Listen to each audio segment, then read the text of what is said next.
మహాభారతంలోని ప్రధాన వీరులలో ఒకడు, వేల ఏనుగుల బలం కలిగిన వాడు భీముడు. అటువంటి భీముడు ఒకసారి ఒక కొండ చిలువకు చిక్కి బయటపడలేకపోతాడు. ఆ సమయంలో భీముడిని కాపాడింది ఎవరో తెలుసా? ధర్మరాజు.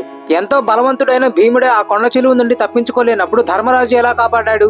దీని గురించి మీకు తెలియాలంటే ఈ వీడియోని చివరి వరకు చూడాల్సిందే. హాయ్ ఫ్రెండ్స్, అందరికీ నమస్కారం. Welcome to my channel. అరణ్య పర్వంలో ఒకసారి భీముడు హనుమంతుడిని కలుసుకుంటాడు. అది కూడా ఏదో ఎదురుపడి పలకరించుకున్నట్టు కాదు. భీముడి గర్వాన్ని హనుమంతుడు అణిచేస్తాడు. హనుమంతుడు భీముడిని భయపెట్టేస్తాడు. దీని మీద నేను ఇదివరకే ఒక వీడియో చేశాను. మీరు గనక ఆ వీడియో చూడనట్టు అయితే లింక్ కింద డిస్క్రిప్షన్ లో ఇస్తాను, ఆ వీడియో కూడా చూడండి.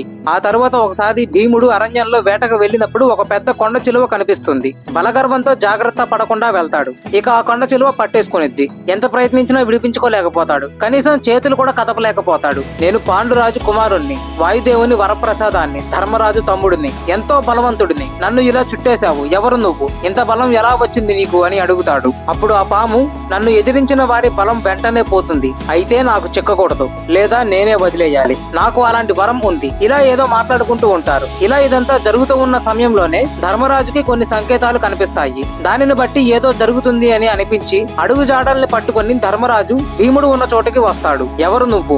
ఎందుకు ఇలా పట్టుకున్నావు? నీ వివరాలు చెప్పు, నేను ధర్మరాజుని అని అంటాడు. అప్పుడు ఆ కొండ చిలువ, నేను నీ వంశంలో ఎంతో పూర్వీకుడిని, నహుషుడు అనే చక్రవర్తిని. ఎన్నో యజ్ఞాలు యాగాలు చేస్తే ఒకానొక కారణం చేత ఇంద్ర పదవి ఖాళీగా ఉంటే నాకు ఆ ఇంద్ర పదవి ఇచ్చారు. ఇంద్ర పదవి పొందాక ఇప్పుడు నేను ఇంద్ర పదవిలో ఉన్నాను. కాబట్టి ఇంద్రుడి భార్య సచీదేవి నాకు భార్య కావాలి అని గొడవ చేశాను. బృహస్పతి సూచన మేరకు సప్తర్షులు గనక నన్ను పల్లకిలో మోసుకు వస్తే భర్తగా స్వీకరిస్తాను అని సచీదేవి అనింది. నా ఆజ్ఞ మేరకు సప్తర్షులు అలా నన్ను పల్లకిలో మోసుకు వెళ్తూ ఉన్నారు. అలా వాళ్ళు నన్ను తీసుకు వెళ్తూ ఉన్నప్పుడు తొందరగా వెళ్ళండి అని అనడానికి సర్ప సర్ప అని అంటూ అగస్త్యమునిని కాలితో తన్నాను. అప్పుడు అగస్త్యముని నన్ను సర్పం అవ్వమని శపించారు. అగస్త్య మహర్షి కాళ్ళ మీద పడి ప్రార్థిస్తే, నువ్వు కొండ చిలువుగా ఉన్నప్పుడు నిన్ను ఎవరు ఎదిరించినా సరే వాళ్ళ బలం పోతుంది. అంతేకాదు, ఎప్పుడైతే ఒక అత్యుత్తముడు వచ్చి నీ ప్రశ్నలకు సమాధానం చెప్తాడో అప్పుడు నీకు శాప విమోచనం కలుగుతుంది అని వరమిచ్చారు. ఇలా ఆ కొండ చిలువ తన కథ అంతా చెప్తుంది.